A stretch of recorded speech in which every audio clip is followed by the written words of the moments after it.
જો કઈ જોઈથી આ ભીડું હોય ને ગણપતિ દાદાનું એક અંદર જવાય છીએ.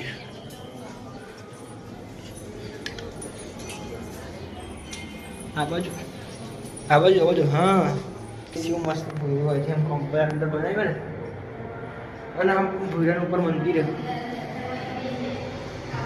ભૂરાનું ઉપર ઉમિયામાં મંદિર અને આ રીતનું. જય ગણપતિ દાદા.